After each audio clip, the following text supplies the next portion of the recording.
ওখানে পড়ে গিয়ে কি কেউ কারো কোমর ভেঙেছিল? কোনো মহিলা? বাড়িতে যবে থেকে তোমরা থাকছো তোমরাই বানিয়েছো তো বাড়িটা?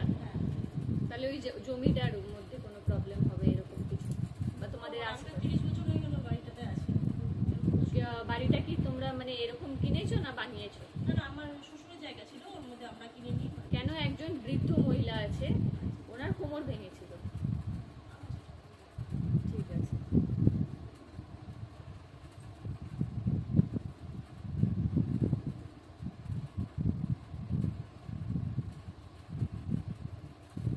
খারাপ স্বপ্ন কে দেখছে বাড়িতে?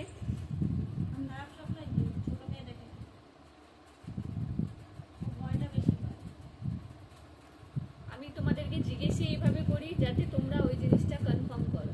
আমি যখন ওই জিনিসটা দেখতে পাচ্ছি তো কে দেখতে পাচ্ছে ওটাও বলতে পারবো, কিন্তু এটা কনফার্মেশন এই জন্য নেওয়া হয় তুমি বুঝতে পারছো না আমি এমনি বলে যাচ্ছি, ওই জন্য এইভাবে জিজ্ঞেস করা হয় কি কে দেখছে।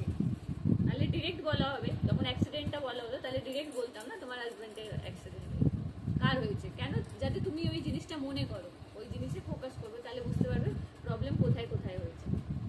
কেমন? কি স্বপ্ন দেখো দিয়া?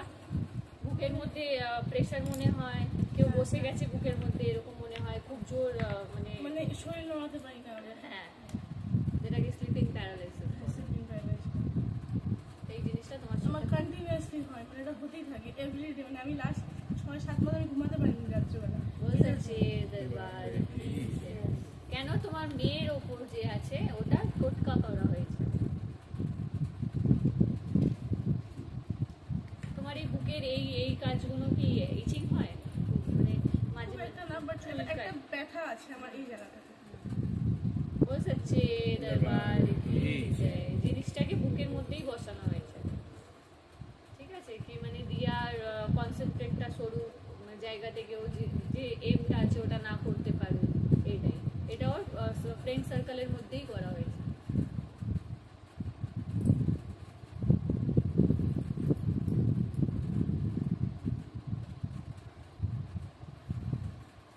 যার জন্য তোমার অসুবিধা পিরিয়ডসের প্রবলেম হয়। প্রবলেম বলতে এক্সেস পেট ব্যথা, মানে থাকতে পারি না পেট ব্যথা।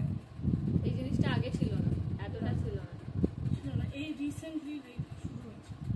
এইটা ওই জিনিসটা যে করা হয়েছে তার জন্যই ওর প্রবলেমগুলো হচ্ছে। থেকে থেকেই ওর একদম মেজাজ বদলে যাওয়া, খাওয়াতে রুচি না হওয়ার, কখনো কখনো একদম খেতে চাইবে, মানে তুমি নিজেই অবাক হয়ে যাও কি ও হঠাৎ কেন এরকম করছে, তাই না? তো এই জিনিসটা আগে গিয়ে আরো মানে খারাপই হবে, ভালো হবে না, ভালো করতে দেবে।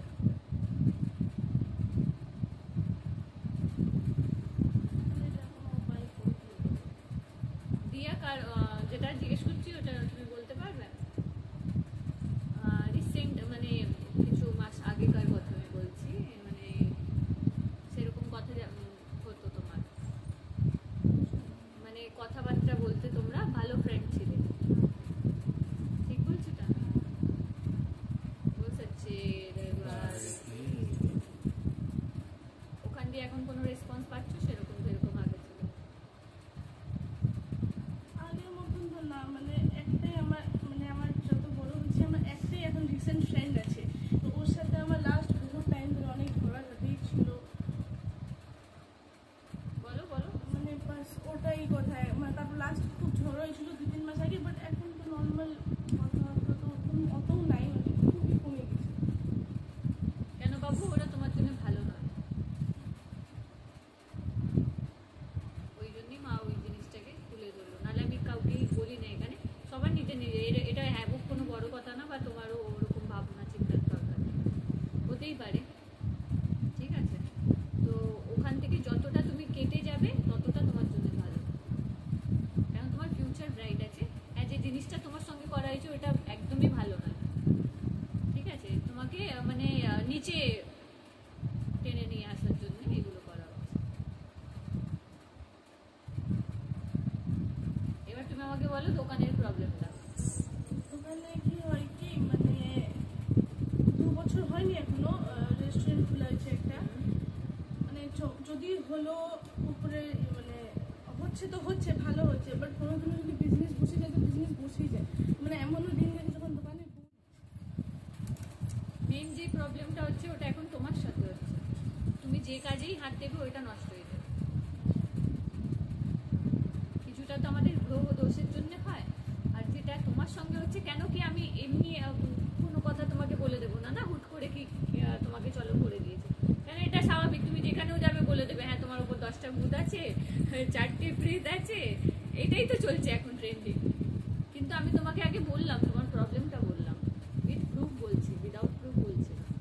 হ্যাঁ, মানা না মানা তোমার কথা, তোমার উপর। কেন তুমি ওই জিনিসটা ফেস করছো, আর যে ফেস করেও বুঝতে পারে। একটা আমি ডেলি রাত্রিবেলা ঘুমাতে যাবো, আর ডেলি আমার সঙ্গে কেউ মানে ভুল করার চেষ্টা বা করছে, বা ওরকম ভাবে আমাকে ভয় দেখানো, তো ওটা তো স্বাভাবিক নয়। কেউ একদিন না ঘুমিয়ে দেখবে, ঠিক আছে? তো ওই জিনিসটা আগে কাটানোর চেষ্টা করো, তারপর রেস্টুরেন্টের জন্য আমি করে দেবো,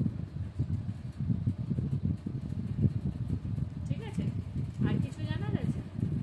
এটাই। আর হাজবেন্ডের একটু ওই ব্যবসাটা কেমন চলছে একটু দেখতে হতো। ব্যবসাটা কেন কি মানে বাবার কি বলতো, বিজনেসটা আমরা একদম বসে গেছে। মানে হ্যাঁ, মানে বাবার বিজনেস কি বসে গেছে? তোমাদের এখন যে আয়টা হচ্ছিল, যে মানে যেভাবে হচ্ছিল, কেন টাকার পয়সার মানে কম, এই জিনিসটা তোমরা অত ফেস করুনি।